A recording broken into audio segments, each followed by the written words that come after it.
Kita masuk ke materi, mungkin ini materi penutup ya. Ma'rifatul muwahhidin. Ma'rifat ahli tauhid. Ma'rifat ahli tauhid. Ma'rifat pengetahuan al-muwahhidin, orang-orang yang bertauhid kepada Allah Subhanahu wa taala. Ya. Pakai ini. Tes sama aja. Gimana? Sama enggak? Ya. Ya, telinganya aja yang agak dipasang ya. Saya pelan-pelan insyaallah ya. Ayat tauhid yang paling sering dibaca dan sudah dihafal bahkan oleh anak kecil itu surat Al-Ikhlas. Qul huwallahu ahad. Itu dalil pertama kita. Katakanlah dialah Allah ahad. Ahad itu Esa. Esa masih bahasa Sanskerta. Mungkin kita turunkan ke bahasa kita. Tunggal, masih bahasa sana juga. Turunin lagi, satu. Tapi satu dengan tunggal itu ada sedikit perbedaan. Kalau satu masih ada duanya. Tapi kalau tunggal nggak ada nomor duanya. Tunggal nggak bisa dibagi dua. Esa, tunggal itu sama. Tidak bisa dibagi dua. Kalau satu bisa 1,5. Bener? Kalau satu itu 2 kurang 1, 1. 3 kurang 2, 1. Tapi kalau tunggal nggak begitu. Itu beda secara bahasa ya. Selama ini kita sering mendengar kata tunggal, Esa. Barangkali kita menyamakannya dengan kata satu. Makanya Allah membedakan namanya Ahad dengan Wahid. Ada Wahid gak bahasa Asmaul Husnanya? Ada gak? Wahid artinya yang maha pertama. Kalau Ahad yang maha tunggal, yang maha esa. Maka Pancasila nomor pertama, ketuhanan yang maha esa, yang memenuhi syarat cuma umat Islam.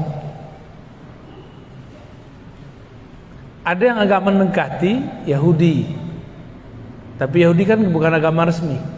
Ada yang sedikit mendekati, yaitu Nasrani yang Unitarian, yang menyembah satu Tuhan. Ada lagi yang mendekati, yaitu Hindu murni.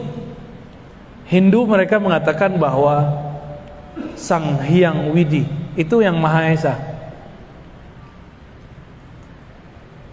Kita kan sering dengar ada apa dewanya tuh, Dewa Wisnu, Dewa Siwa, yaitu Allah juga.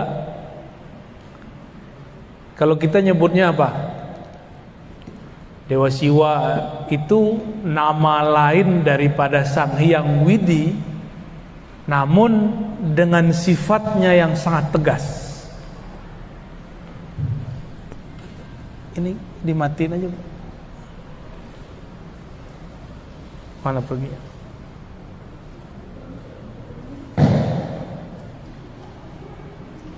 Ya. Jadi saya ngobrol dengan teman-teman yang Hindu Bali ya. Saya nggak tahu kalau Hindu yang di apa namanya India sana saya nggak ngerti. Ya.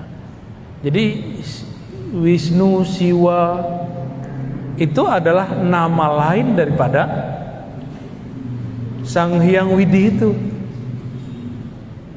Rahman Rahim itu beda dengan Allah atau sama? Rahman Rahim sama, cuma nama aja yang beda. Namun kemudian barangkali di kalangan awam mereka, jadi ada pendeta-pendeta awamnya memvisualkan Wisnu, Siwa itu sosok yang berbeda dengan Sang Hyang Widi, ya. Baik. Di dalam Al-Quran ada banyak macam bertauhid. Ada mulai dari tauhidnya orang-orang munafik, orang-orang kafir, ya. Ini tauhid level paling bawah. Sebenarnya nggak disebut tauhid, ya. Kita sebut saja tauhidul munafikin, tauhidnya orang munafik. Tauhid orang munafik ini lain di mulut, lain di hati. Inilah yang disebut dalam surah Al-Baqarah, yukhadi'una Allah walladzina amanu. Mereka hendak menipu Allah dan orang-orang yang beriman. Lidahnya bilang la ilaha illallah, kalbunya tidak. Ini tauhid apa namanya? Tauhid munafikin. Yang kedua, ada tauhid muqallidin, tauhid orang yang taklid. Apa arti taklid? Ikut tanpa tahu dalilnya. Itu namanya taklid.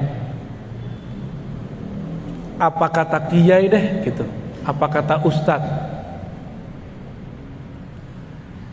Tauhid muqallidin ini, kalau dia dapat guru yang benar-benar, kalau dia dapat guru yang nggak benar, ya salam. Dapat ustadz pengajian mengajarin Allah berada di atas aras, ya sudah, dia ikut begitu. Akhirnya terjebak membayang-bayangkan Allah. Dulu di Masjid An-Nasr ada yang ngajarin begitu, ya. Malah ibu-ibu ditanya, di mana Allah? Katanya dalam mengaji. Dibacain hadis sama dia, fis sama, di langit. Padahal ini hadis bertentangan dengan hadis yang lebih sahih, Sahih Bukhari. Itu hadis riwayat Imam Muslim. Riwayat siapa? Imam Muslim ini kualitas hadisnya di bawah Imam Bukhari. Jika ada riwayat yang sahih menyalahi yang lebih sahih, maka disebut dengan syaz, hadisnya ganjil. Dalam Sahih Bukhari, bab mengenai Isra Mi'raj, Nabi ketika naik ke langit, langit pertama, kedua, ketiga, keempat, kelima, ketujuh, tidak bertemu Allah. Bertemunya siapa? Para nabi. Sedangkan hadis ini mengatakan fis sama. Di manakah Allah wahai budak? Si budak mengatakan Tuhan Allah di langit. Berarti keliru dia. Riwayatnya keliru.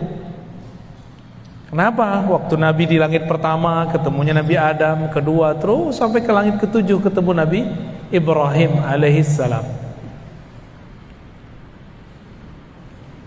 Ini Sahih Bukhari, yang ini Sahih Muslim. Lebih tinggi mana?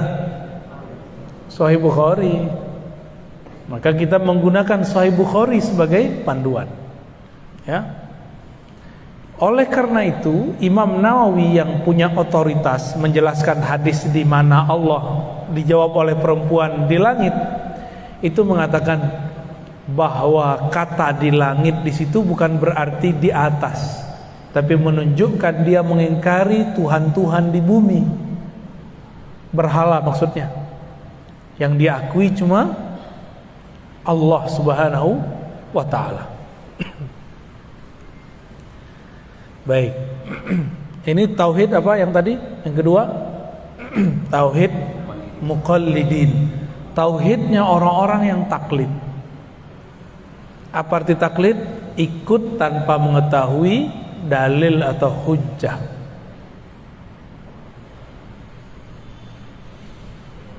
Nah, yang ketiga,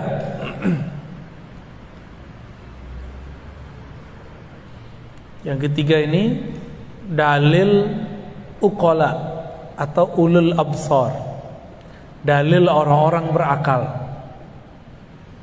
dalil orang-orang berakal. Ya, tauhidnya orang berakal.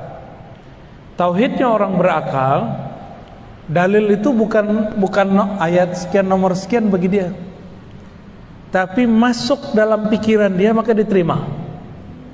Ini orang-orang yang berakal, ini lumayan tinggi nih. Kebanyakan orang beriman di sini atau di nomor dua tadi. Tauhid al-uqala, tauhid orang berakal. Dia mengenal Allah dengan akalnya. Tapi perlu diingat, akal itu dia punya karakter. Apa karakter akal? Dua aja, menerima, menolak.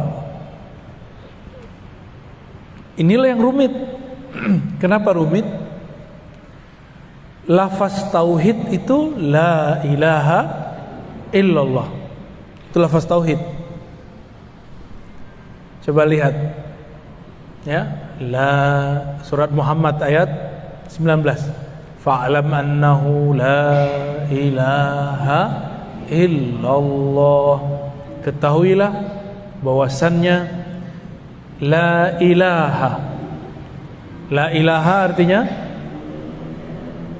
tiada Tuhan. Itu namanya menolak. Illallah, kecuali, itu namanya menerima. Bahasa Arab menolak itu nafi.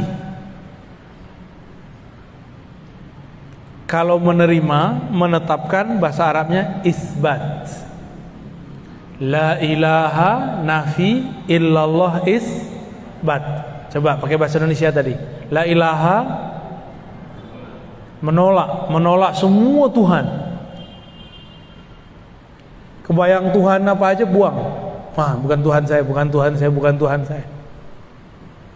Tuhan itu bukan berarti sesuatu yang kita sembah-sembah aja, bukan. Yang kita yakini menyembuhkan, yang ngasih rezeki. Itu disebut Tuhan. Kalau terbersit dalam hati, yang menyegarkan itu air. Nih saya minum nih, lalu saya meyakini yang menyegarkan air, berarti sudah nambah Tuhannya. Jadi kita minum tapi tidak meyakini air yang menyegarkan.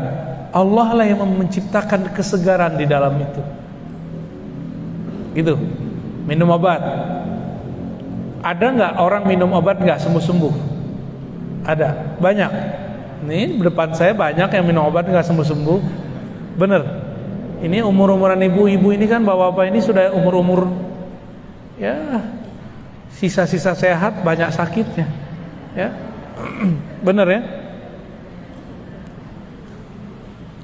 Penyakit itu ada di darah, Bapak Ibu. Nabi diperintahkan oleh Allah ketika naik ke langit ketujuh, apa kata Allah lewat Sayyidina Jibril? Sampaikan ke umatmu, berbekamlah kalian. Maka ibu berbekam ya, mumpung masih ada darahnya. Ntar udah meninggal udah gak ada. Yang dibuang kan darah kotor. Oh sakit itu kan fisiknya. Nanti enaknya panjang. Bangun tidur pada berat nggak punggungnya? Kebanyakan. Ya itu ciri-ciri darahnya nggak bener itu. Sama dokter kan main kasih obat aja, obat pencair darah. Ini berbahaya ibu kalau keseringan. Kurangi dulu obat itu, baru berbekam. Nabi ngobatin tanpa obat, dibuang darahnya. Itu nggak bisa diapa-apain tuh darah. Caranya dikeluarin, udah gitu aja, nggak bisa lagi. Ada dua perbedaan dalam Tibbun Nabawi itu. Ada pengobatan membuang darah kotor, ada mengeluarkan darah seger. Darah seger namanya fasdu. Apa namanya? Cuma sampai sekarang saya pun belum berani. Mirip-mirip kayak donor darah, tapi ini dibuang aja, set, keluar, muncrat. Ya, kalau ada yang suka donor aja boleh. Ya. Tapi kalau saya sampai sekarang belum berani bu yang fasdu. Yang masih saya kerjakan apa? Bekam. Imam Ahmad bin Hambal setiap kali kepalanya pusing dia bekam. Bagian belakang ya. Kalau di sini pusing, ini nggak bisa. Bagian sini pusing kayaknya dompetnya kurang tuh. Tapi kalau bagian belakang, kiri, kanan, ya kiri kanan, punggung, Allah itu menetapkannya, kesehatannya dibuang darahnya. Harus rutin, jangan sesekali. Nah, tapi biasanya kita dikasih obat. Banyak orang minum obat tidak sembuh-sembuh. Kenapa? Karena kesembuhan itu dari Allah Subhanahu wa ta'ala. Sekali terbersit dalam pikiran saya bahwa obat ini yang menyembuhkan, maka batal tauhidnya. sekali terbersit bahwa nasilah yang mengenyangkan, batal tauhidnya. Ini tauhid uqala ya, tauhid ahli akal. Kita boleh nggak bilang nasi mengenyangkan secara fisik, tapi secara hakikat hanya Allah yang mengenyangkan. Secara zahir kita boleh bilang air menyegarkan, tapi secara akidah, hakikat, keyakinan hanya Allah lah yang menyegarkan. Kalau enggak, udah bertambah Tuhannya. Nah, ini berbahaya ya. Bapak Ibu mungkin sebagian, kalau yang ibu-ibu ini rezekinya lewat suami. Kalau bapak-bapak ini mungkin bekerja sendiri. Itu cuma asbab aja. Banyak kok orang kerja nggak dapat duit juga ada. Berarti rezeki bukan lewat itu. Ada orang yang dia udah capek-capek kerja di A, dapat rezekinya di B. Benar nggak? Itu banyak sekali. Udah daftar, nggak jebol-jebol. Tahu-tahu jadinya dia mandiri, ya. Ini tauhid uqala, tauhid orang berakal. Dia pakai akal deh. Nah, maka orang ini kalau baca la ilaha Allah, akalnya yang main. La ilaha illallah, tiada yang menyembuhkan kecuali Allah, tiada yang berbuat kecuali Allah. Itu yang dia lihat. Tiada yang menyegarkan kecuali Allah. Tapi di sini belum jadi rasa, masih teori. Ini boleh kita sebut dengan tauhid orang yang masih berteori. Ya, yang nomor 3 ini. Yang nomor 4, nah ini sudah mulai masuk kepada kolbu. Saya menyebutnya tauhid muraqabah. Tauhid apa namanya? Muraqabah itu merasa dipandang oleh Allah yang Maha Esa, merasa diawasi, merasa diperhatikan gitu. Ini gimana caranya mencapai itu? Yang merasakan dipandang, diawasi itu bukan akal, tapi kolbu. Maka untuk mencapai rasa itu, mencapai tauhid ini, harus mengaktifkan zikir kolbunya. Dulu sebagian besar ibu-ibu sudah saya ajarin zikir ya, diamalinnya tuh. Iya, katanya mau belajar zikir, kita ajarin zikir nggak diamalin, ya. Besok saya nggak ajarin lagi bu. Mahal itu bu zikirnya, saya dapatnya kemana-mana itu, bertahun-tahun saya ngamalin itu. Zikir kolbu, udah dikasih tekniknya, udah dikasih ini cara ngamalinnya, udah kita kasih fasilitas, nggak mau ngamalin juga, ya sudah, nggak akan pernah naik sampai kepada makom yang ke-4. Nah, nanti tanya sama Bunda Tina ya, ini kayak gimana zikir yang mana sih? Itu pasti nanya tuh, pada bengong. Dulu mewek-mewek dari zikir. Juga ada tuh di masjid Syuhada belakang, yang ke arah mana tuh? Ya, ceger ya, ceger ya bener. Itu saya ajarin juga tuh, nggak tahu masih ingat tuh mereka tuh. Pada nangis mewek, tapi ya nggak tahu lah. Zikir itu yang bagus bukan banyak belajarnya, tapi banyak ngamalinnya. Jadi kolbu itu bahasa Arabnya sesuatu yang berubah-ubah, sesuatu yang elastis. Kalau kolbu sudah kaku, udah nggak ada rasa, udah nggak bisa diajak nangis, udah nggak bisa tersentuh, berarti kolbunya, apa kata orang, tubuhnya udah baal gimana? Kalau bahasa Arabnya qaswatul qalb, summa qasat qulubuhum.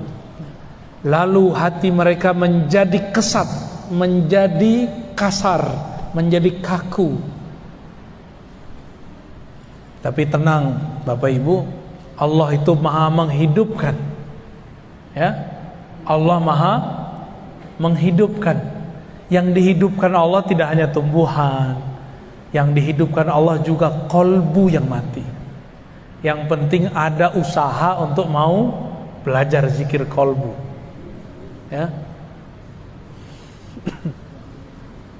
Next, ibu pakai mic sendiri ya, mic sendiri terus bawa. Ini pakai itu nggak? Udah ada, tapi kok masih bengang ya?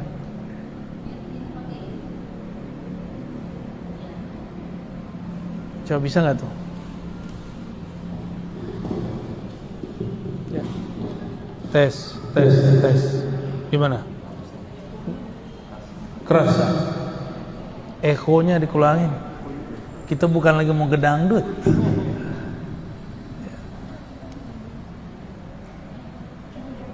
Ya, tes. Ekonya. Akhin. Wah. Nggak bisa.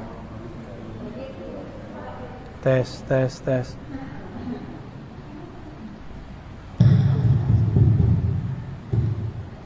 Bismillah. Ya, oke. Baik. Lebih jelas ya? Ya, biar sayanya juga nggak terlalu banyak ngeluarin suara. Energinya capek juga. Baik.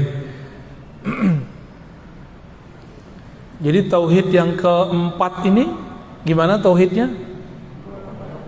Tauhid muraqabah. Tauhid muraqabah di mana tempatnya? Qalbu. Qalbu itu apa yang dia rasakan? Dipandang, diawasi, diperhatikan. Ya. Lalu apa yang dibaca? Yang dibaca sama, la ilaha illallah. Tapi pemahaman yang akan ditambah. Apa pemahaman waktu baca la ilaha illallahnya? Pemahaman yang dibaca waktu itu adalah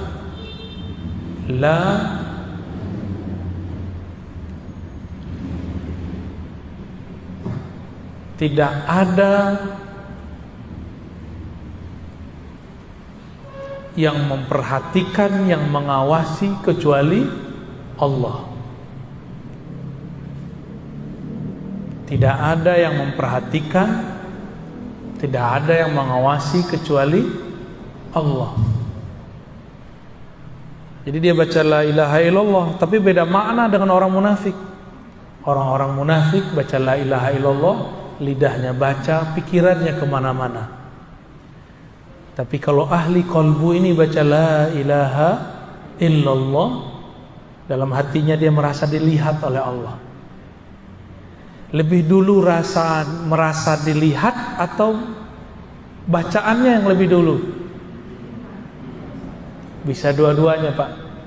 Bagi yang belum ada rasa itu, baca aja dulu. Kita baca la ilaha illallah, tiada yang memperhatikan aku kecuali Allah. Ini zikir dapat menghancurkan riya.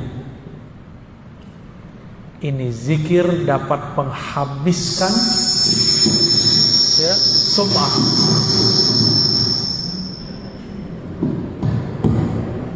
Ada angin puting beliung. Jadi kalau orang-orang yang punya penyakit di kolbunya, penyakit riya. Apa itu penyakit riya? Ya. Riya itu artinya merasa dipandang beramal, merasa dilihat beramal. Ya. Itu riya. Saya sudah sering bedakan antara riya dengan sombong. Sombong itu merasa diri kita sesuatu. Itu sombong. Kalau riya merasa amal kita sesuatu. Yang bangun masjid ini nih, itu diintai terus sama setan. Setan ingin menggoda dia, menyinggung dia, membuat dia sakit hati, sampai dia kemudian ngomong, kalau enggak karena saya masjid ini enggak jadi gitu. Itu yang lagi diintai-intai sama setan. Kalau ibu-ibu pengajian, itu setan ngomong gini, kalau bukan saya yang urus ini majelis enggak jalan. Kalau terbersit itu, maka ini berbahaya.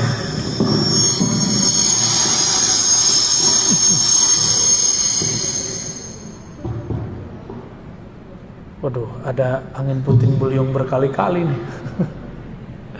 Baik.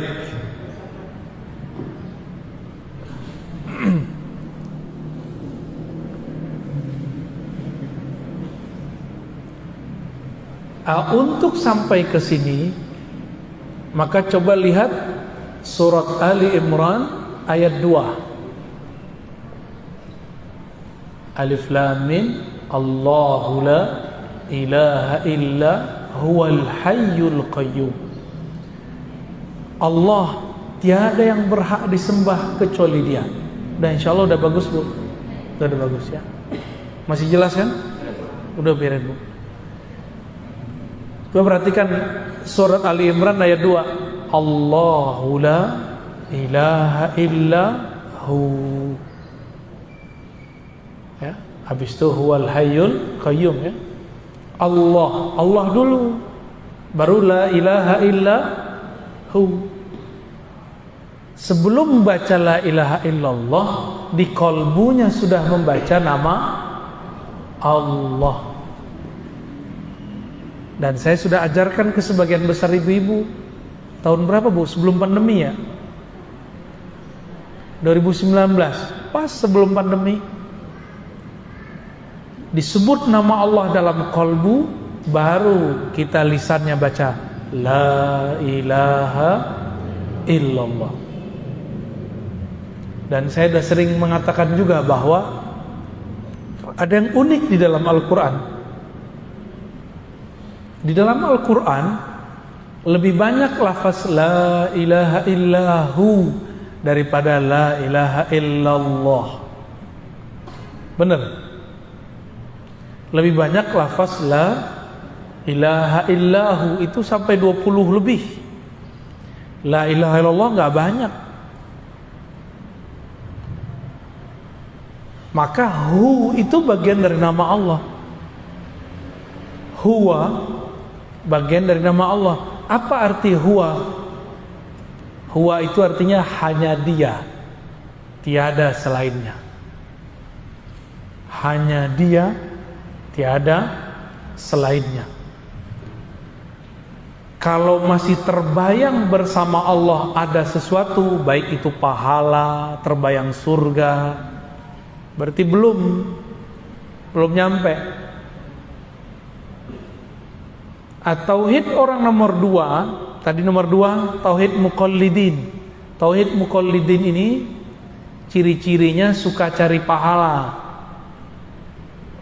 Dia bertauhid biar dapat pahala, biar masuk surga. Itu yang nomor 2. Kalau yang nomor 3 bukan, dia cari kedamaian, cari yang masuk akal. Ini nomor 3. Kalau nomor 4 tadi, di kolbunya yang ada adalah mencari bukan lagi kedamaian akal, tapi ketenangan kolbu. Terus nomor 1 kemana dia? Kalau nomor 1 cari aman. Tahu cari aman?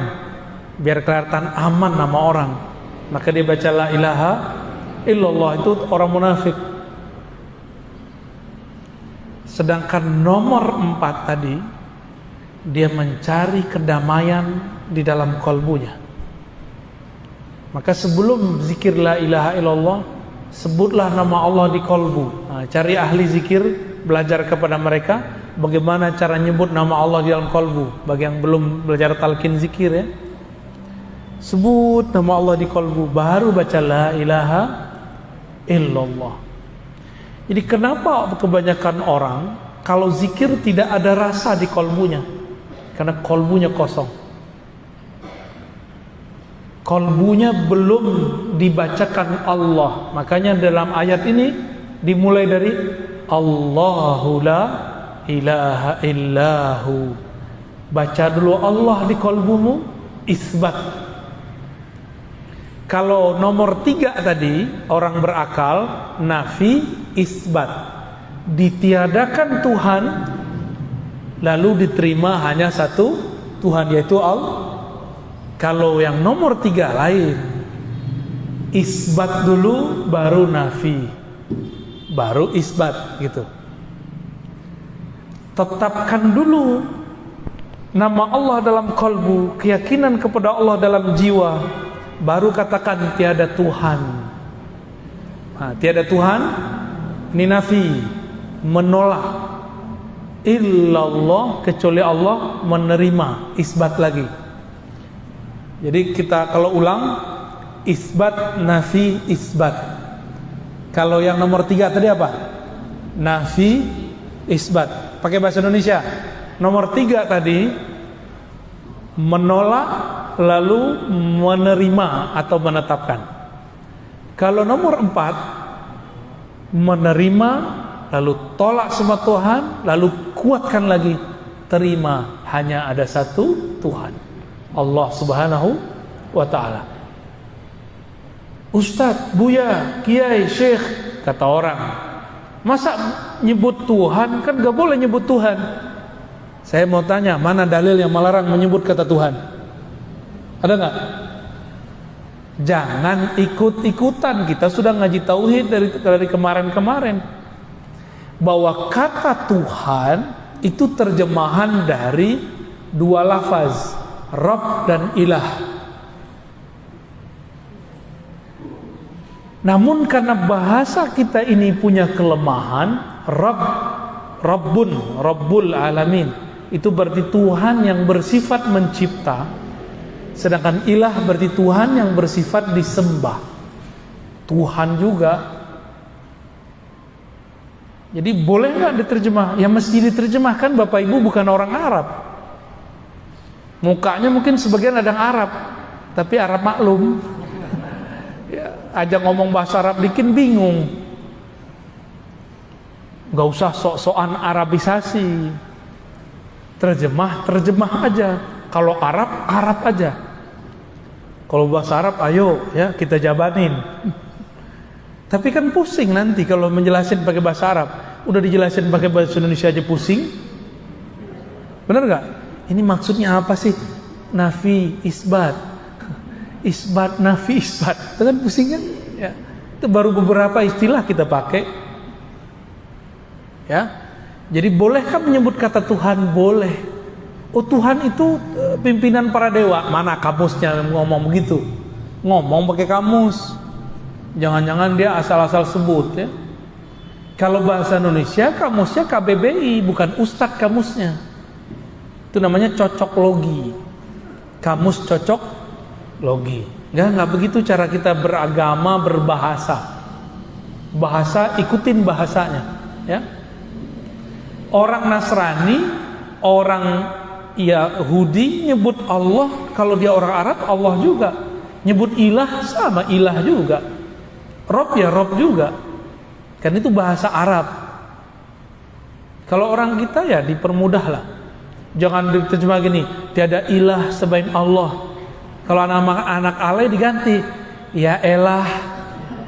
Kan jadi repot nanti. Jadi terjemah aja ya. Jadi bagaimana caranya? Ketika membaca la ilaha illallah, di kolbu sudah membaca nama Allah. Maka ayat ini dalil sebenarnya.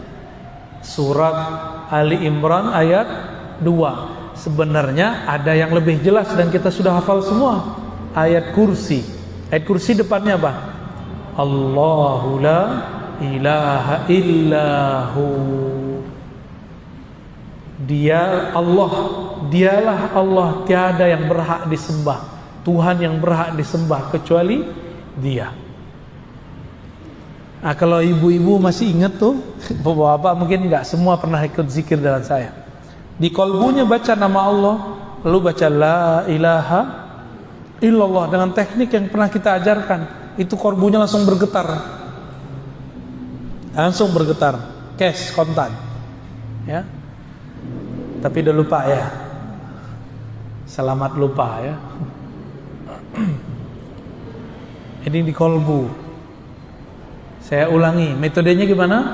Isbat, nafi, isbat. Terjemahannya apa?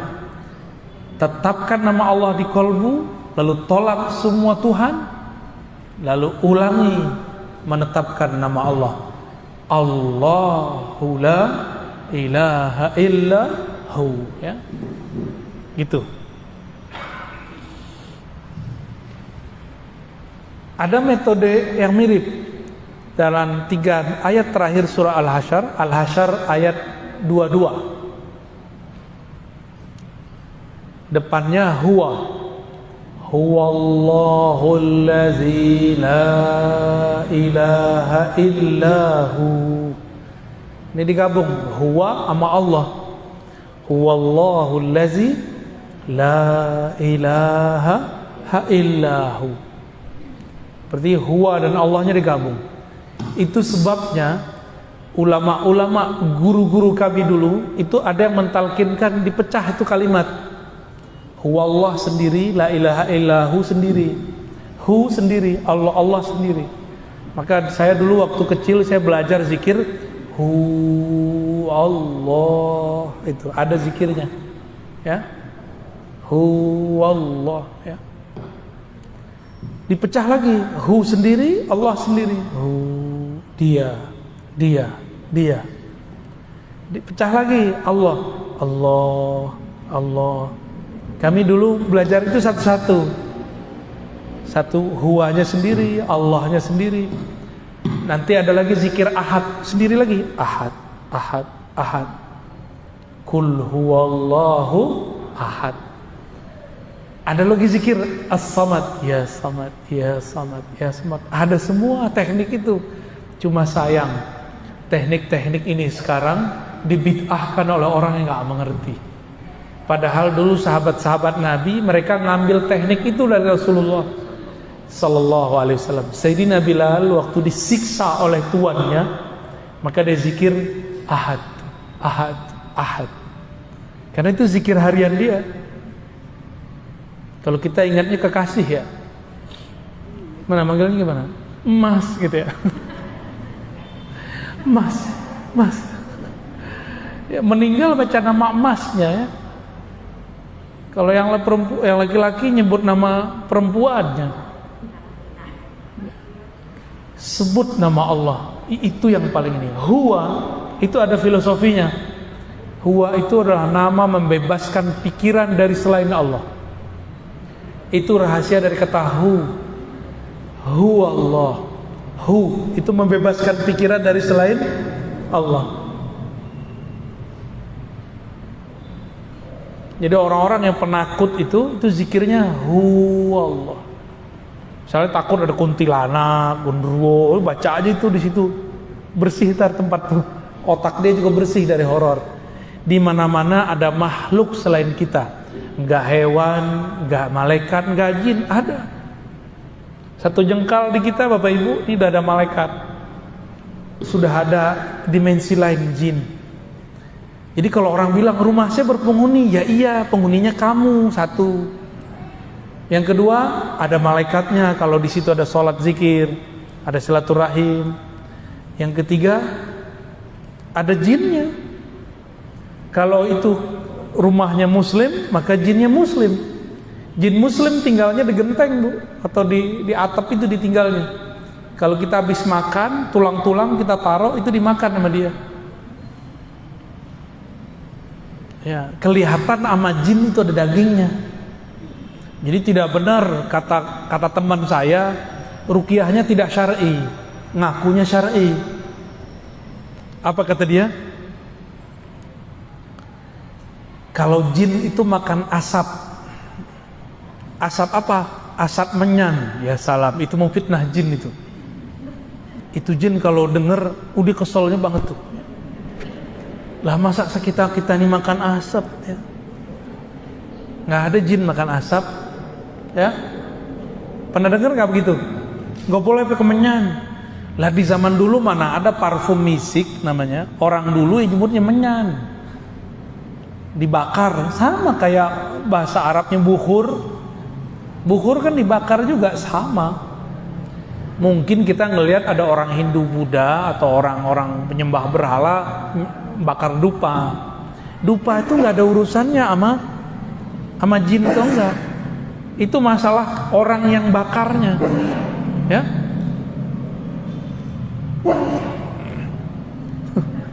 Udah bersin nih, kurang tidur Bu. Baik. Ini baru nomor 4. Tauhid ahli qalbu. Kita sudah sebutkan maknanya, tempatnya di mana, bacaannya apa, caranya gimana. Tinggal ketemu mursyidnya aja ya. Tauhid qalbu ini adalah tangga ihsan paling bawah. Nabi mengatakan, ihsan itu engkau beribadah seakan memandangnya, jika tidak maka merasa dipandangnya. Jadi nanti buahnya itu sholat kayak merasa diperhatiin. Tapi kalau belum, ya udah zikir yang Allah Allah aja dulu, atau huwa Allah aja dulu, ya itu cukup kok. Naik lagi, apa nih zikirnya? Boleh disebut zikir mukhatabah, zikir dialog. Disebut tauhidnya tauhid musyahadah, tauhid memandang Allah Subhanahu wa ta'ala. Tauhid memandang Allah. Allah bisa dipandang nggak sama ini? Bisa dipandang dengan mata nggak Allah? Dengan akal? Enggak juga. Dengan kolbu? Enggak juga. Maka tidak ada namanya kolbu memandang Allah, itu enggak ada. Kolbu dipandang oleh Allah. Innallaha yanzuru ila qulubikum. Allah memandang ke dalam kolbumu, bukan kolbu memandang Allah. Ya. Lewat mana Allah memandang kolbu? Nah, ini yang disebut nanti tauhidnya tauhid musyahadah. Ini ilmunya rahasia, tapi saya sebut saja. Sebut pembukaannya aja. Ini tempatnya pada ruh. Tempatnya ada pada ruh. Masih ingat ada ayat surat Zariyat, wa fi anfusikum afala tubsirun. Di dalam dirimu apakah engkau tidak memandang? Tauhid qalbu tadi yang nomor 4, dia merasa dipandang. Lewat mana dia dipandang? Lewat ruh. Ruh itulah yang memandang dia. Maka dia merasa diperhatikan. Ruh ini siapa yang memandangnya? Itulah Allah yang meniupkan ruh. Kita ini di dalam diri ini ada unsur selain tubuh ini. Saya sudah buat kajian ini berjilid-jilid, ya, dan berulang-ulang. Surat Shad ayat 72, surat Al-Hijr ayat 27, surat Sajadah ayat 7 sampai 9. Intinya sama. Allah mengatakan, aku ciptakan tubuh jasad manusia dari tanah.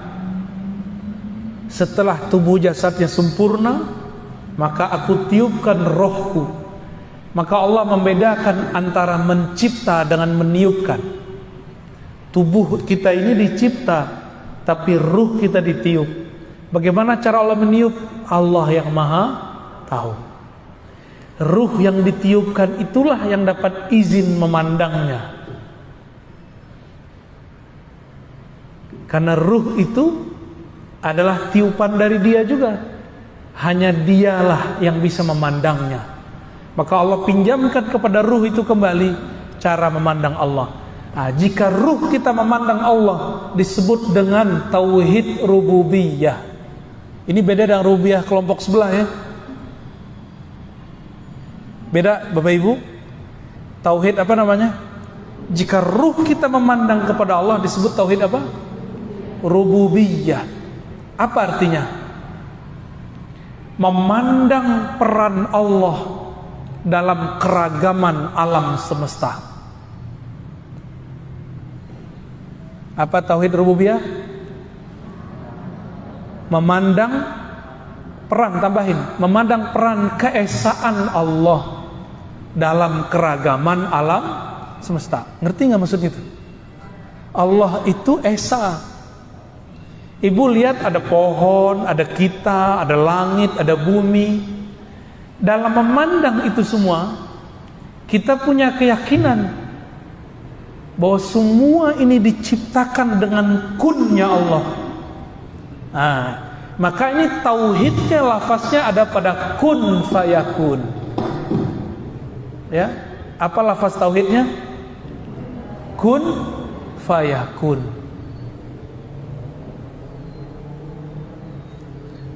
Kalau diurai jadi la ilaha illallah, la ilaha illallah, apa maknanya? La qudrata wa la iradata illallah. Itu cara ngurainya. Tiada kudrat, tiada iradat, tiada kuasa, tiada kehendak, kecuali semuanya adalah kehendak dan kuasa Allah Subhanahu wa ta'ala. Ini nama tauhidnya apa? Tauhid rububiyah.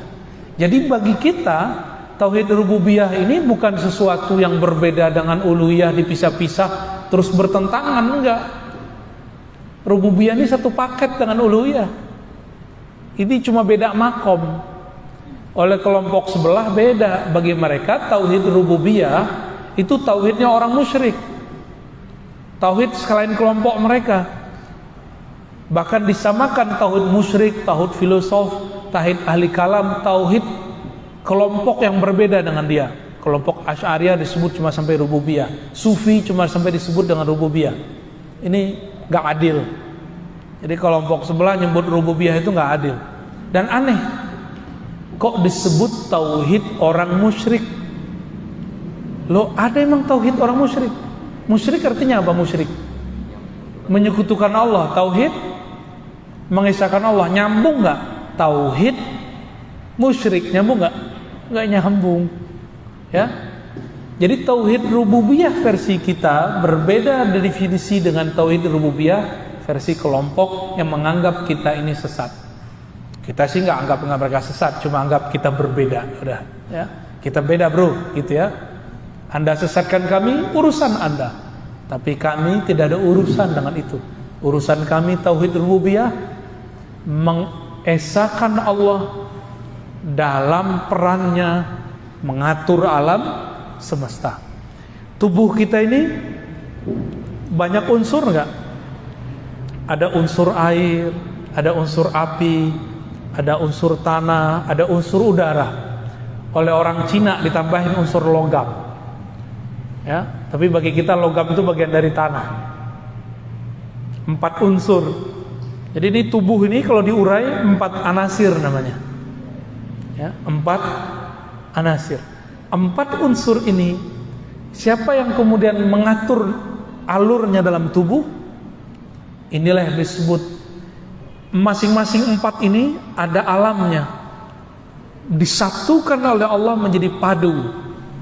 Rabbul alamin, alhamdulillahi rabbil alamin. Segala puji bagi Allah yang Rabbi, yang memadukan, yang menyatukan alam semesta dalam keesaannya dengan keesaannya. Ya.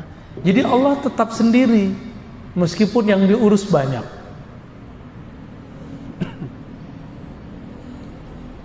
Itu tauhid apa tadi? Tauhid rububiyah. Maka orang ini dia memandang apa aja, di situ dia melihat peran Allah. Itu. Dia lihat dirinya, lihat satu helai rambut di badannya, yang dia pandang adalah Allah Subhanahu wa ta'ala. Terus ada yang lebih tinggi. Kalau tadi sifat yang berganti, sekarang bukan lagi, namanya tauhid musyahadah, atau disebut juga tauhid uluhiyah. Tadi musyahadah nama depannya sudah ada, kita tambahin. Ini musyahadah uluhiyah, ada musyahadah rububiyah. Ini musyahadah uluhiyah. Apa arti musyahadah uluhiyah? Itulah yang terkandung dalam surat Thaha ayat 14 dan surat Al-Ikhlas ayat pertama. Wahai Musa, kata Allah, la ilaha illa ana. Wahai Musa, tiada yang berhak disembah, yang berhak dituju, yang berhak dipuji kecuali aku. Ini yang ngomong siapa? Allah. Jadi Allah mengesahkan dirinya dengan dirinya, nggak perlu alam. Kalau tadi rububiyah itu Allah mengesahkan dirinya pada alam semesta, maka kita pandang semua alam, semuanya bergantung kepada keesaan Allah. Seandainya negara Indonesia ada 2 presiden, kacau nggak? Jangankan 2 presiden, baru 2 calon presiden beberapa tahun lalu udah pecah kepala kita ya, bener nggak? Udah pusing kita sudah. Gimana kalau 2 pemilik alam semesta? Jika ada 2 Tuhan di alam ini, negeri ini hancur, negara ini hancur, semua alam semesta hancur.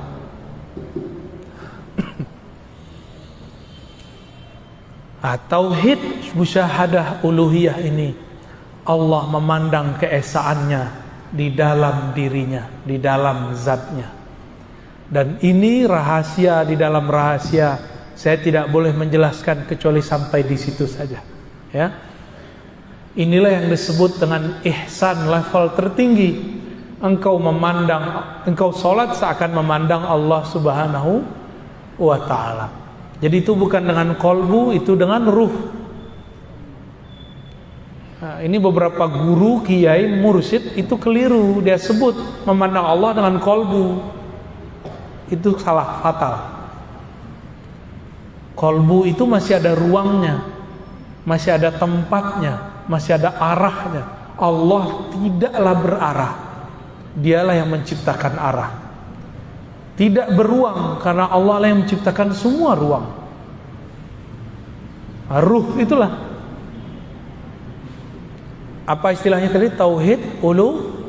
Apa artinya? Allah mengesahkan dirinya di dalam dirinya. Gak ada alam. Ini yang disebut ahadiyah. Kul huwallahu ahad. Allah itu ahad. Jadi ahad artinya belum ada alam, belum ada arasy, belum ada langit, belum ada kursi, belum ada budak perempuan yang nanya di mana Allah, belum ada. Ya. Allah dulu sendiri, sekarang masih sendiri nggak? Masih sendiri. Kalau Allah bilang Allah bersama alam, musyrik. Allah tidak pernah bersekutu keberadaannya, berserikat keberadaannya dengan alam. Maka ayat yang menyebutkan wa huwa ma'akum ainama kuntum, dia bersamamu dimanapun kamu berada, bukan berarti bersama berdua. Saya mau tanya, masih kelihatan nggak bulan cahayanya kalau matahari terbit?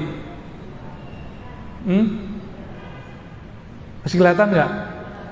Kita ini kegelapan, Allah itu cahaya. Masih ada nggak kegelapan kalau cahaya terbit? Allahu nurus samawati wal ard. Allah lah cahaya langit dan bumi. Kita ini langit bumi yang gelap. Allah cahayanya. Masih ada nggak kegelapannya? Udah nggak ada lagi. Ya. Maka tidak bisa digandengkan antara gelap dan cahaya. Kita ini gelap, Allah terbit dengan nurnya, hilanglah kita. Apa maksudnya? Jika Allah memperkenalkan dirinya kepada hamba, maka habislah hamba. Itulah makna kalam ulama. Siapa yang kenal diri, man arafa nafsahu arafa rabbahu. Siapa yang kenal diri, kenal Allah. Siapa yang kenal Allah, hilanglah dirinya. Man arafa nafsahu fana, man arafa rabbahu fana nafsahu. Ya. Siapa yang kenal Allah, maka dirinya binasa, dirinya tiada.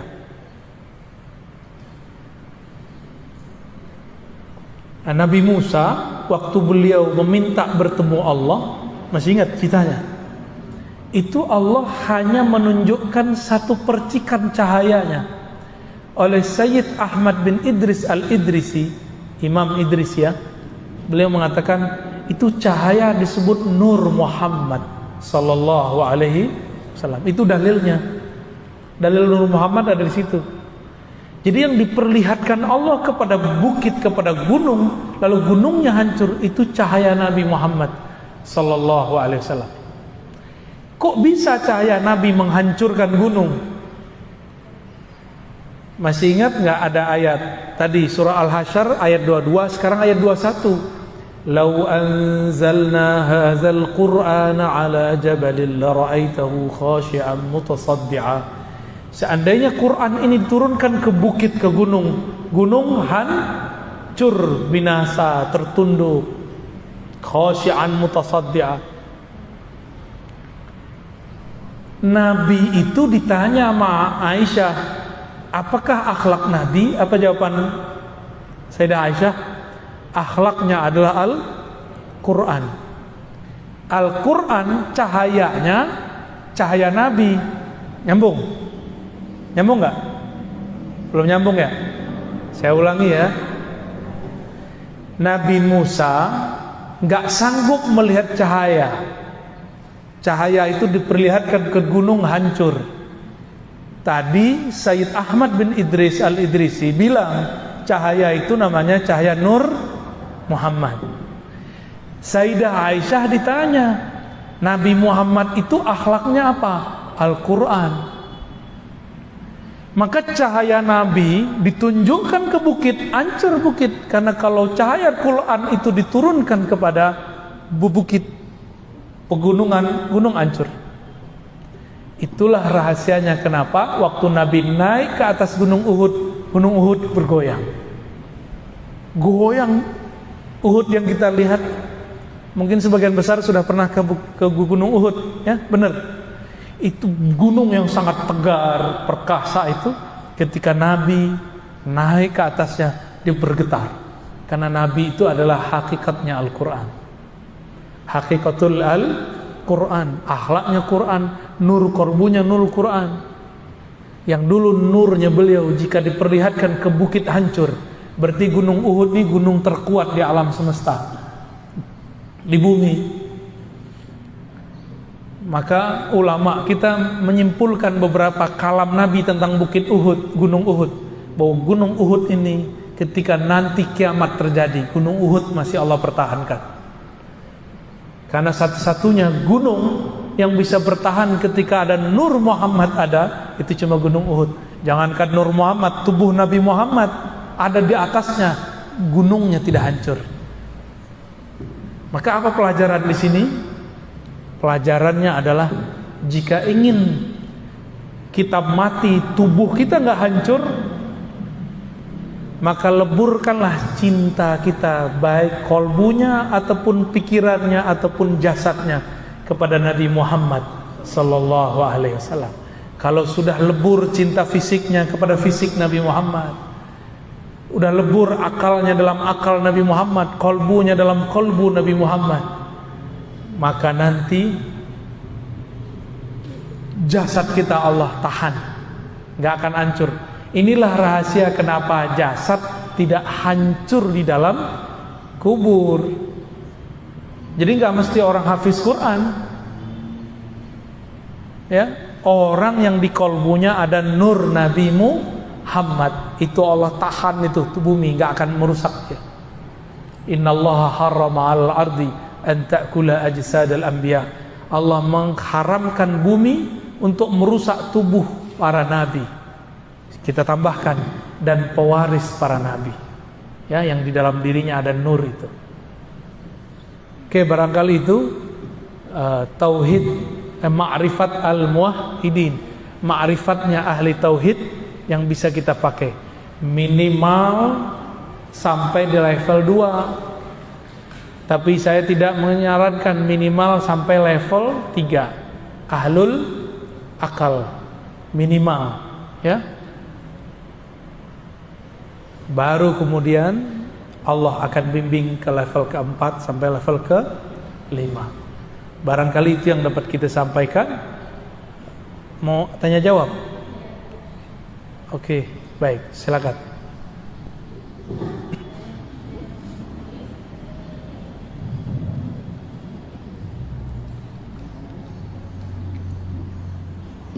Pakai tulisan, Pak? Pakai tulisan, ya. ada tulisan Musa.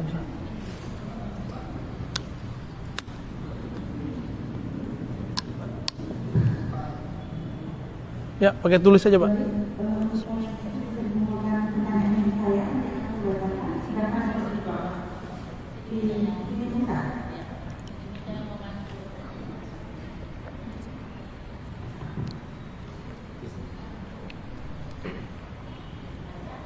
Assalamualaikum warahmatullahi wabarakatuh.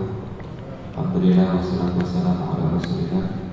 Terima kasih banyak kepada guru kita Buya Dr. Ar-Razi Hashim yang sudah memberikan penjelasan tentang makrifat al-muwahhidin, makrifatnya orang-orang yang bertauhid. Sekarang kita masuk ke sesi tanya jawab. Saya akan pilih pertanyaan-pertanyaan yang sudah diajukan, yang sudah dituliskan di kertas. Panitia sudah menyediakan kertas jawaban. Kayak ujian. Kayak mau ujian aja, Musa. Kertas untuk menulis pertanyaan.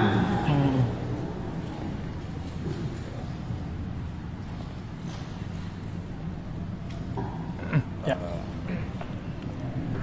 Pertama mungkin ini yang sederhana dulu, yang meskipun sederhana ini kayaknya penderitaan banyak orang. Bagaimana caranya memulihkan kembali kolbu yang sudah kotor? Memulihkan kolbu. Mungkin maksudnya dengan memulihkan kolbu yang kotor itu tahapan untuk meningkatkan kolbunya. Baik. Cara memulihkan kolbu itu mudah, ya. Jika dia kotor, cukup diistighfarkan. Tapi sebutkan apa masalahnya. Ya Allah, ampuni kami, ampuni kolbuku, karena habis melihat yang gak benar, habis emosi, habis marah-marah. Sebutin. Baru kemudian selesai kita sebutkan semua kesalahan kita tutup. Ataupun dari yang tidak kami sadari, gitu ya. Dari kesalahan yang kami ketahui ataupun yang tidak kami ketahui, yang kami sadari ataupun yang tidak kami sadari, gitu. Lalu yang kedua, ini masuk ke hadis Nabi. Nabi mengatakan jaddidu imanakum biqauli jaddidu imanakum, perbaharui imanmu, hadis Imam Ahmad. Lalu sahabat bertanya, bagaimana caranya wahai Rasulullah? Nabi mengatakan, aksiru min qauli la ilaha illallah, perbanyak lafaz la ilaha illallah. Maka dari tadi saya selalu menyebutkan caranya pakai la ilaha illallah. Enggak ada lebih. Cuma itu caranya, tangganya cuma itu kepada Allah. Seorang munafik pun aman dari status yang berbahaya itu karena lafaz la ilaha illallah, ya. Bedanya kalau la ilaha illallah untuk menyegarkan kolbu, matanya dipejam, ya, pikirannya diistirahatkan, lidah membaca dimulai dengan kolbu dulu yang baca. Itu cara menyegarkan kolbu, ya, barangkali itu. Pertanyaan berikutnya, untuk mendapatkan rasa keesaan Allah SWT bila melihat kita Allah tidak mudah. Lalu bagaimana cara agar rasa itu ada? Gak usah ngelihat ke gunung, ke pohon, kejauhan, ngelihat ke kita aja, ya. Bapak Ibu ini saya sering nanya loh di luar, dan pertanyaan ini sering dilupakan. Itu satu helai rambut yang ada di tangan, di kepala, kita yang numbuhin atau Allah? Allah. Sudah dapat tauhid udah. Ini yang sudah ubanan nih, bisa nahan gak keluarnya uban? Bisa gak Pak? Gak bisa. Yang jerawatan, bisa nahan gak keluar jerawat? Gak bisa. Di situ aja kita sudah kalah dan kita mengatakan, oh, satu helai rambut pun bukan aku yang berkuasa, tapi Allah lah yang berkuasa. Sudah masuk ke tauhid itu. Ya. Saya juga sering nanya, Bapak Ibu punya kuku, manjang nggak? Manjang, bener. Kukunya manjang nggak? Tiap minggu potong. Giginya manjang nggak? Tuh siapa yang nyuruh berhenti gigi kita? Ya Allah, kita aja nggak bisa nguasain gigi coba. Untung gigi kita nggak kayak kuku. Kalau nggak dia maju terus, manjang terus. Tiap kali mau pengajian ngikir dulu. Jadi tubuh ini bukan kita yang berkuasa, yang berkuasa Allah Subhanahu wa Ta'ala. Itu udah masuk tuh tauhid. Jadi nggak usah ke gunung, ke Bogor, kelamaan kena macet dulu. Ya, ya. Yang gampang deh. Ambil biji jagung, ambil biji cabai, aduk-aduk. Ntar salah tumbuh nggak? Salah nggak tumbuhnya? Nggak bakal. Yang biji cabai pasti tumbuhnya cabai. Yang biji jagung pasti tumbuh jagung, nggak ketuker. Kalau kurang percaya lagi, yang mirip itu kan padinya, padi ketan sama padi beras, aduk aja tuh mirip. Ntar tumbuhnya beda nggak? Tetap beda. Begitu Allah nggak pernah salah dalam mencipta. Maka Allah nggak akan pernah mengirim rezeki baik namanya rezeki jodoh, rezeki uang, rezeki sehat, ya. Jadi Bapak Ibu ini jodohnya nggak akan ketuker. Saya pengennya sama dia, kok dia yang dapat dia? Itu nggak benar begitu ya. Kita tidak akan pernah ketuker jodohnya, nggak akan pernah. Walaupun suami istri, rezekinya nggak akan pernah ketuker juga. Rezeki istri ya untuk istri, suami untuk suami, anak ya untuk anak, nggak akan pernah ketuker. Kalau suami istri aja nggak bisa ketuker, gimana sama tetangga? Biar gimana dengan teman kerja? Nggak akan ada namanya rezeki ketuker. Kalau begitu muncul nggak sifat iri? Kalau sudah paham begini, kalau sudah paham bahwa rezeki tidak pernah ketukar, muncul gak iri? Gak bakal ada iri. Orang iri dengki karena dia tidak kenal kepada Allah Subhanahu wa Ta'ala, ya. Gak akan pernah ketukar. Tidur itu rezeki loh. Tidurnya Bapak Ibu gak akan saya ambil. Makanya orang-orang kalau udah ngantuknya datang, mau di depannya ada bom gak bangun-bangun dia. Oke, lanjut. Sebelumnya Bapak Ibu karena banyak pertanyaan dan itu kita pilih dari semua pertanyaan akan dibacakan, dan beberapa pertanyaan di sini juga sebenarnya sudah sering dibahas sama beliau, tapi nanti untuk pertanyaan yang diajukan ternyata tidak bisa mungkin dicari jawabannya dari beliau sebelumnya. Nah, di sini pertanyaan berikutnya ya, terkait dengan tauhid musyahadah, di mana kalau musyahadah tadi ada dua macam, musyahadah rububiyah dan musyahadah uluhiyah. Di sini penanya mungkin kelihatan masih bingung tentang musyahadah uluhiyah. Ketika Allah bermusyahadah dengan dirinya pada dirinya, lalu peran manusia ada di mana? Udah nggak ada manusia, ya. Kullu man 'alaiha fan. Ya. Semua yang ada akan binasa. Jadi binasakan dulu, matikan dulu diri kita sebelum mati, baru tahu tuh rasa itu. Jadi kalau akalnya masih kritis, kolbunya masih mencari-cari, belum nggak akan dapat rasa itu. Ya, itu rasa dikasih sama Allah. Jadi yang nomor terakhir musyahadah uluhiyah dan rububiyah itu anugerah dari Allah. Tapi anugerahnya kalau ketemu Nabi Muhammad atau ketemu wali al-ghaus namanya. Wali pangkatnya paling tinggi. Karena ini makomnya beliau, makomnya Nabi dan pewaris-pewaris beliau itu. Kalau nggak ketemu mereka, nggak akan pernah dapat. Paling cuma dikasih wirid-wirid aja sama guru, sama kiai. Malam nih, sekian, gitu aja paling. Nggak akan dapat lebih. Tapi kalau ketemu dengan al-ghaus, wali yang lebih tinggi dari semua wali, yang kolbu dia plok, copy paste kolbu Rasulullah, ya, seperti Syekh Abdul Qadir Jilani, Sidi Ahmad Rifai, ya, Abul Hasan Syazili, Ahmad Tijani, itu mereka kolbunya tuh.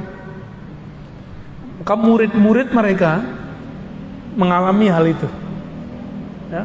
Kalau di akhir zaman ya Al-Ghaus akhir zaman, sampai nanti Al-Imam Al-Mahdi, ya. Jadi itu anugerah dari Allah, nggak usah dipikir-pikirkan. Berdoa aja semoga ketemu mereka, dididik oleh mereka, lalu kemudian kita dihantarkan Allah kepada itu. Amin ya rabbal alamin, ya. Udah. Satu lagi. Pertanyaan terakhir terkait dengan zikir-zikir yang tadi dibahas di ayat yang dibicarakan, ada zikir Allah, zikir Ahad dan sebagainya. Nah, zikir-zikir itu kan ada tahapan yang tidak. Kapan zikir tersebut, zikir Allah Ahad itu menjadi tidak? Hu Allah hilang kalau sudah baca ahad. Huwallahu ahad. Ahad artinya apa? Dia sendiri, sendiri, maha sendiri, alone. Kalau Allah itu pencipta, Allah itu nama pencipta. Huwa, kalau ada huwa berarti ada anta, ada ana, ada kamu, ada aku. Jadi huwa Allah, hilanglah huwa Allah. Nanti Allah kasih rasa ahad namanya dalam kolbu. Yang terasa sama kita cuma Allah aja. Tapi itu disebut ahwal. Apa arti ahwal? Kondisi. Yang kondisi ini nggak boleh lama-lama, karena kalau lama-lama orangnya bisa kayak orang ngebleng. Tapi dia bukan gila. Dia kayak Laila Majnun. Cerita Majnun itu dia begitu tuh. Kelihatan kayak gila, dia bukan gila, dia sedang waras. Cuma lagi mabuk dalam itu. Nah, orang kalau mabuk di sini nanti dia menjadi wali majzub. Apa arti wali majzub? Wali yang ketarik akalnya, yang dominan cuma cintanya kepada Allah. Makanya kita ini kalau masih pakai akal semata memahami itu nggak bisa paham. Ada wali-wali yang aneh-aneh. Karena orang-orang kasmaran itu aneh-aneh. Benar nggak? Laki perempuan lagi kasmaran aneh-aneh. Nggak pakai otak dia, agak miring dikit. Seakan dunia milik dia dan yang dicintainya doang. Ya. Nah, apalagi jatuh cintanya kepada Allah Subhanahu wa ta'ala, ya. Jadi itu hanya terjadi pada orang yang zikir, para muhibbin, orang-orang cinta kepada Allah Subhanahu wa ta'ala. Khalas ya? Masih ada? Oh ya, ini kan tawakufan ya, kita sudah 6 pertemuan. Bener ya? Nanti Sidi Musa yang ngajar ya. Pakai kitab apa yang udah? Aqidatul Awam sudah sama Habib Geis? Belum ya? Habib Geis ngajar apa? Aqidatul Awam. Ya, nanti kitab apa kayak fikih sama Sidi Musa nanti belajar fikih. Ya. Bapak Ibu, beruntung di masa seperti ini kita masih waras, masih mau ngaji. Ya. Banyak orang yang nggak mau ngaji sekarang.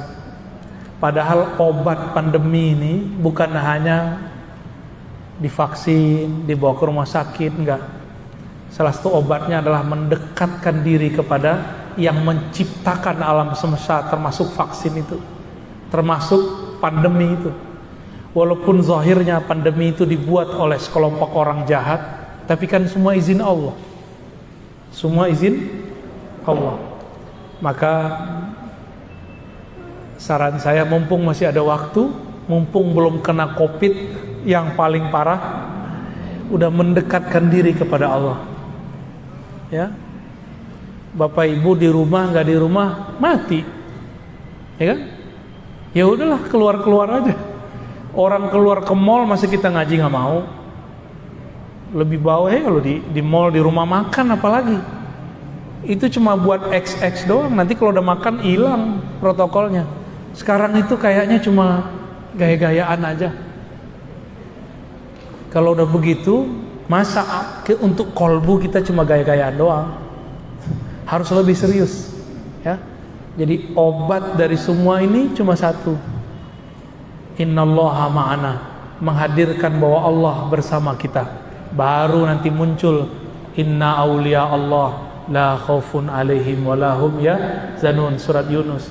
Sesungguhnya kekasih-kekasih Allah tidak ada rasa takut di kolbunya, tidak ada rasa sedih yang berlebihan dalam dirinya. Kenapa? Karena kolbunya sibuk menyebut nama Allah Subhanahu wa ta'ala, ya.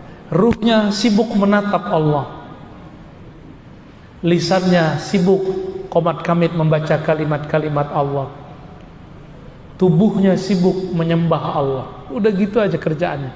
Niatkan kerjaan kita nyembah Allah.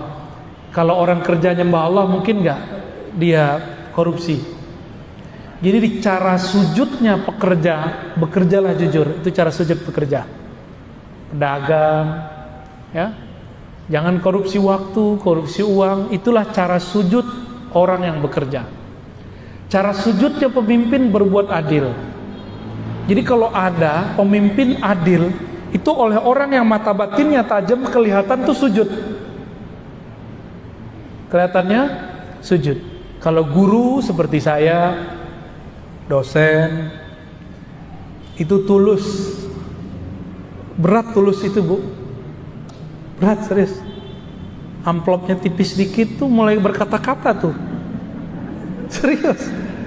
Ini yang kemudian kita digampar-gampar terus sama guru kita dari dulu. Ditata terus supaya nggak berubah kolbunya, mau itu tipis ataupun tebal. Kan dari Allahnya sudah ada. Kan Allah yang ngasih rezeki. Ini para guru nih, kalau paham bab ini, dia nggak akan terlalu galau. Bahkan kalau dia ngajar satu tempat nggak dikasih honor, dia biasa aja. Pasti di tempat lain dilebihin.